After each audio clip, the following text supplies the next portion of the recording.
What's up, guys? We are the Ghost Gabbers. I'm Joe, I'm Jason, and we are here to talk about ghosts. and hopefully two ghosts. And today's going to be a different topic. We're going away from the things that you see in front of us, the different tools, the different places we like to go. We're actually going to get into the heart of most investigations.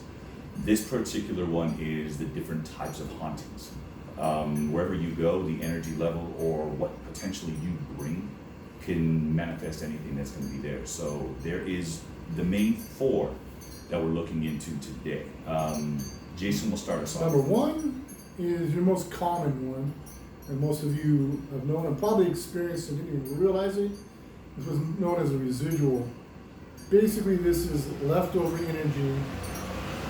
I've got a truck going by, hold on. Leftover energy, and it's going on a loop. So think of a place, we'll say an old farm, and every day the farmer comes in, goes straight to the sink, washes his hands. So the entity that you're seeing is doing that constantly. And one thing about a residual is they do not interact with people. They don't even realize you're there. Because like I said, they're on a loop. It's like watching a movie scene over and over and over again. And with that, when they talk about seeing ghosts go through walls, possibly what had happened is that house had been remodeled, and where they're going through the wall used to be a doorway. Now, like we've always said, these are all theories, but that's your basic haunting is a residual. Nothing harmful, nothing to be scared of. They're just replaying the happy moment in their life over and over again. So they don't affect you, you can't affect them. And number two, we're going to switch over to this guy. It's going to ramp it up a little bit too. Yeah, so from the residual, we're jumping into the intelligent haunting. Your intelligent hauntings, as it states, is it's intelligent. It wants to communicate, and it will communicate however it wants to. And usually for paranormal junkies, ghost hunters, we have different tools and different methods on how to communicate. But just because we have those tools, it doesn't necessarily mean that's how they want to communicate. So if we have a tool, a voice recorder, and we have the voice recorder and we press record and we say, what's your name? And it knocks on the wall, it wants to communicate a different way. We need to adjust to that. So we no longer use this, or we can still use that for evidence later on. But now we say, okay, can you knock twice? If it knocks twice, then we have an intelligent, it wants to communicate. Sometimes it could be a loved one, it could be someone else who recently passed away in the area, or they're familiar with the area of the deceased. So if someone has a house and this person used to come to this place and visit all the time, it was their sanctuary, home away from home, they'll go back to that place. And if anybody's there, they're gonna see it. The poltergeists, or I'm sorry, jumping ahead of ourselves. We're still in the intelligent. It wants to communicate or let a message be known. If you don't know how to communicate, just talk. Just like we talk like this, there's a physical presence right here. We can communicate this way. That energy no longer has the physical presence, but it can still try to communicate. You need to tap into that source, because now you potentially have that in your mindset that you have a gift that you can see, you can hear, and you can potentially even feel the energy that wants to communicate. So that's the intelligent haunting. You want to take the next one? What we got? Oh, poltergeist. Now. We've all heard this phrase. A lot of you have seen the movie. They're here. So, first of all, poltergeist is a little up from an intelligent, where it can physically touch you, can physically move objects. Its sole purpose is not necessarily to hurt you.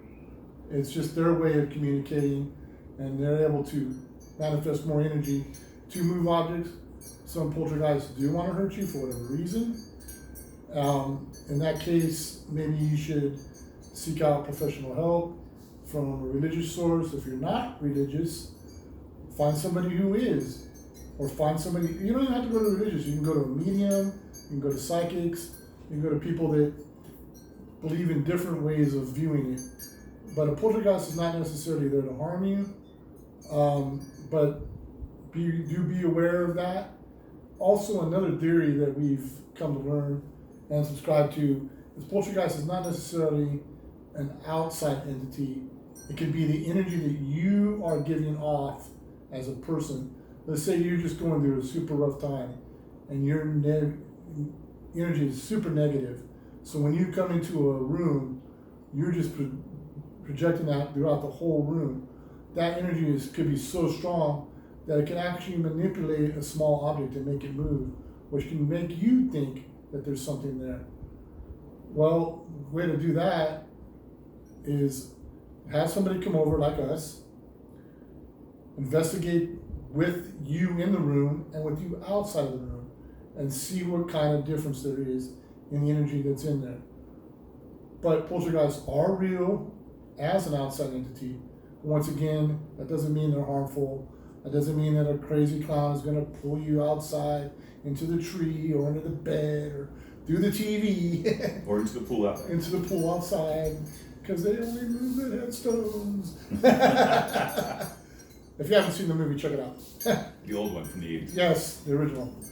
All right. Next one, we're going to tackle this guy. The next and last, the worst one of all is the inhuman spirit. As it states, it's inhuman. It is not human. It's never been human. And it goes above and beyond the poltergeist. It does not like us. It's complete evil. It wants to try to manipulate you however it possibly can. And like Jason was talking about with the poltergeist, it's your energy. It will use that negative energy that you have in you and it will amplify it. And it potentially has the strength to possess you. Within possession, it's a different subject for a different episode, which we are going to touch base on. But the inhumans, it can take over if you allow it. And the easiest way to allow it is if you are a negative person, you're allowing negative things to happen. Within poltergeist, if there's something negative there, you have that mindset and you have a goal in your mind that if you don't want it there, don't have it there. The best way that we can tell you guys about these things are you are in control of every single step. Exactly. It is your energy, not someone else's energy.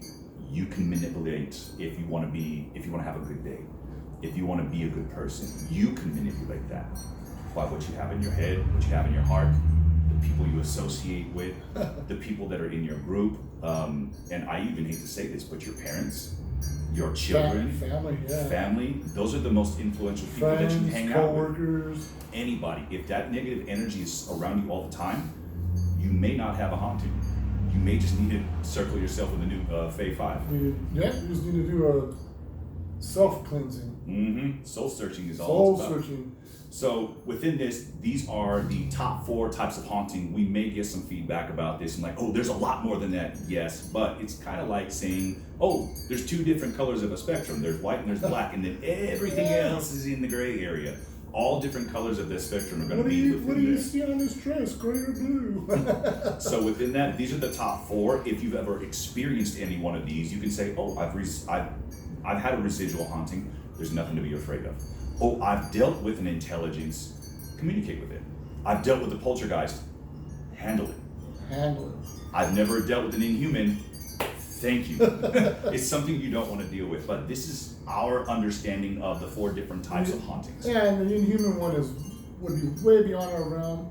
We have had some experiences with the residual and the intelligence, and we've talked about that in some of our videos, and we're going to be touching on those in some of our upcoming videos and some of our investigations. As for now, we're just going to be putting out some more of our informative theory videos, starting with this one. Next up, we're going to talk about different kinds of possession. Stay tuned, and once again, I'm Joe. I'm Jason. And we are the Ghost Gabbers. We'll see you guys soon. Ghost Gabbers out. Hope that thing works.